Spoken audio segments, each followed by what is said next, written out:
प्रेम से बोलिए श्री हरि विष्णु भगवान की जय हो। रमा एकादशी की जय हो। प्रिय भक्तों, आज कार्तिक मास के शुक्ल पक्ष की एकादशी तिथि है और आज का दिन बड़ा ही पावन है क्योंकि आज रमा एकादशी है। ऐसा कहा जाता है, रमा एकादशी का व्रत करने से साधक के पूर्व जन्म के समस्त प्रकार के पाप नष्ट हो जाते हैं।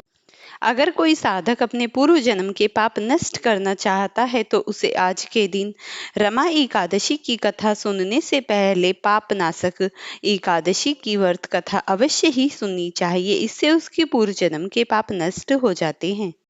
तो आइए अपने मन में श्री हरि विष्णु भगवान का ध्यान करते हुए पाप नाशक स्तोत्र का पाठ करें। इस कथा को सुनने मात्र से जीवन से समस्त प्रकार के पाप नष्ट हो जाते हैं और जीवन में पुण्य की प्राप्ति होती है। भगवान श्री हरि विष्णु का ध्यान करते हुए इस पाठ और स्तोत्र का पूरे ध्यान से और मन से इसका ध्यान करते हुए सुनना और कथा को पढ़ना। इस कथा को सुनने मात्र से ही जीवन के समस्त पाप नष्ट हो जाएंगे और मन प्रसन्नचित हो जाएगा। तो इस पुण्यकारी कथा को ध्यान से सुनो। धर्मराज युधिष्ठिर कहने लगे कि हे भगवान, कार्तिक कृष्ण एकादशी का क्या नाम है, इसकी विधि क्या है, इसके करने का क्या फल मिलता है, सो आप विस्तार पूर्वक बताइए। भगवान श्री कृष्ण बोले कि कार्तिक कृष्ण पक्ष की एकादशी का नाम रमा है। यह बड़े बड़े पापों का नाश करने वाली है। इसका महात्म मैं तुम्हें कहता हूँ, ध्यान पूर्वक सुनो। हे राजन, प्राचीन काल में मुकुचुंद नाम का एक राजा था। उसकी इंद्र के साथ मित्रता थी और साथ ही यम, कुबेर, वरुण और विभीषण भी उसके मित्र थे। यह राजा बड़ा धर्मात्मा, विष्णु भक्त और न्याय के साथ राज्य करता था। उस राजा की एक कन्या थी जिसका नाम चंद्रभागा था। उस कन्या का विवाह चंद्रसेन के पुत्र शोभन के साथ हुआ था। एक समय वह शोभन ससुराल आया। उन्हीं दिनों जल्दी ही पुण्यदायिनी एकादशी रमा आने वाली थी।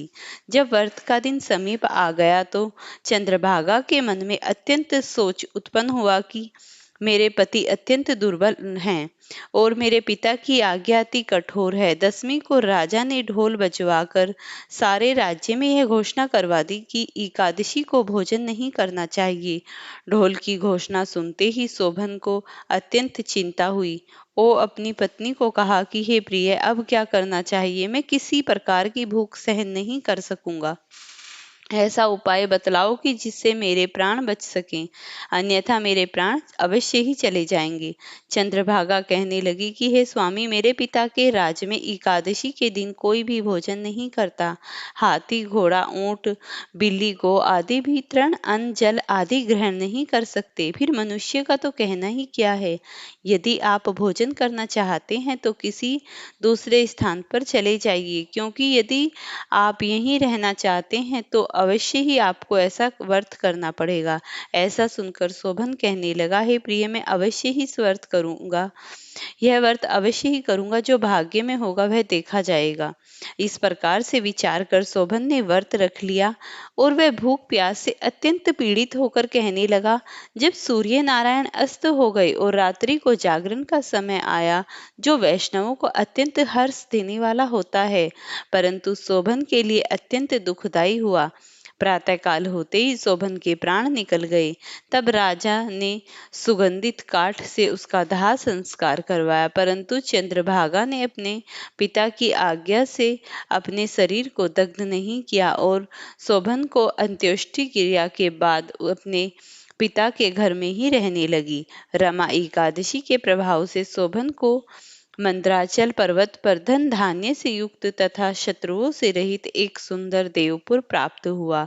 वह अत्यंत सुंदर रत्न और विदुरमणि जड़ित स्वर्ण के खंभों पर निर्मित अनेक प्रकार की स्फुटिक मणियों से सुशोभित भवन में मूल्यवान वस्त्रभूषणों तथा छत्र व चंवर से विभूषित गंधर्व और अप्सराओं से युक्त सिंहासन पर आरूढ़ ऐसा शोभामान होता था मानो दूसरा इंद्र विराजमान हो। एक समय मुकुचुंद नामक नगर में रहने वाले एक सोम शर्मा नामक ब्राह्मण तीर्थ यात्रा करता हुआ घूमता घूमता उधर जा निकला और शोभन को पहचान कर कि यह राजा जमाई का शोभन है, उसके निकट गया। शोभन भी उसे पहचान कर अपने आसन से उठकर उसके पास आया और प्रणाम मादि करके कुशल प्रश्न किया। ब्राह्मण ने कहा कि राजा मुचुकुंद और उनकी पत्नी कुशल हैं। नगर में भी सब प्रकार के कुशल हैं, परंतु हे राजन, हमें आश्चर्य हो रहा है। आप अपना वृतांत कहिए कि ऐसा सुंदर नगर जो न तो कभी देखा न सुना, उसको कैसे प्राप्त हुआ। तब शोभन बोला कि कार्तिक कृष्ण की रमा एकादशी का व्रत करने से मुझे यह नगर प्राप्त हुआ, परंतु यह अस्थिर है। यह स्थिर हो जाए ऐसा उपाय कीजिए। ब्राह्मण कहने लगा कि हे राजन, यह स्थिर क्यों नहीं है और कैसे स्थिर हो सकता है, आप बताइए। फिर मैं अश्वमेघ वह उपाय करूंगा। मेरी इस बात को आप मिथ्या न समझिए। शोभन ने कहा कि मैंने इस व्रत को श्रद्धा रहित होकर किया है, अतः यह सब कुछ स्थिर है। यदि आप मुकुचुंद की कन्या चंद्रभागा को यह वृतांत कहें तो यह स्थिर हो सकता है। ऐसा सुनकर उस श्रेष्ठ ब्राह्मण ने अपने नगर को लौटकर चंद्रभागा से यह वृतांत कह सुनाया। ब्राह्मण का वचन सुनकर चंद्रभागा बड़ी प्रसन्नता से ब्राह्मण से कहने लगी कि हे ब्राह्मण, ये सब बातें आपने प्रत्यक्ष देखी है या स्वप्न की बातें कह रहे हो। ब्राह्मण कहने लगा कि हे पुत्री, मैंने महावन में तुम्हारे पति को प्रत्यक्ष देखा है, साथ ही किसी से विजय न होते हुए भी देवताओं के नगर के समान उसको नगर भी मिला हुआ है, ऐसा भी देखा है। उन्होंने यह भी कहा कि यह नगर स्थिर नहीं है, जिस प्रकार वह स्थिर रह सके सो उपाय करने चाहिए। चंद्रभागा कहने लगी कि हे विप्र, तुम मुझे वहां ले चलो।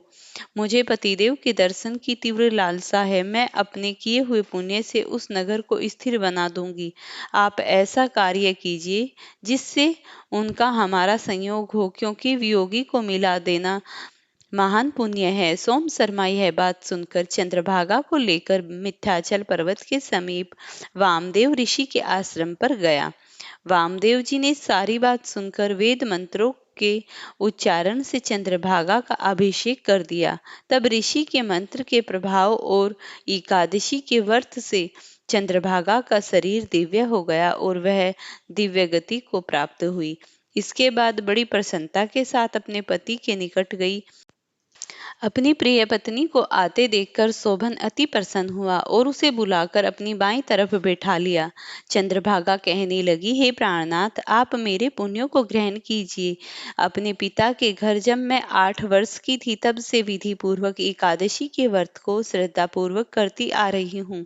इस पुण्य के प्रताप से आपका यह नगर स्थिर हो जाएगा तथा समस्त कर्मों से युक्त होकर प्रलय के अंत तक रहेगा। इस प्रकार चंद्रभागा ने दिव्य आभूषणों और वस्त्रों से सुसज्जित हो अपने पति के साथ आनंद पूर्वक रहने लगी। हे राजन, मैंने यह रमा एकादशी का महात्म कहा। जो मनुष्य इस व्रत को करता है, उसके ब्रह्मा इत्यादि समस्त पाप ब्रहा हत्या जैसे तक नष्ट कर देते हैं। कृष्ण पक्ष और शुक्ल पक्ष दोनों की एकादशियां समान हैं, इनमें कोई भेदभाव नहीं है, दोनों समान फल देती हैं। जो मनुष्य इस महात्म को पढ़ते या सुनते हैं, वे समस्त पापों से छूटकर विष्णु लोक को प्राप्त हो जाते हैं। प्रेम से बोलिए श्री हरि विष्णु भगवान की जय हो। अब आप पापनाशक एकादशी की पावन कथा सुनिए।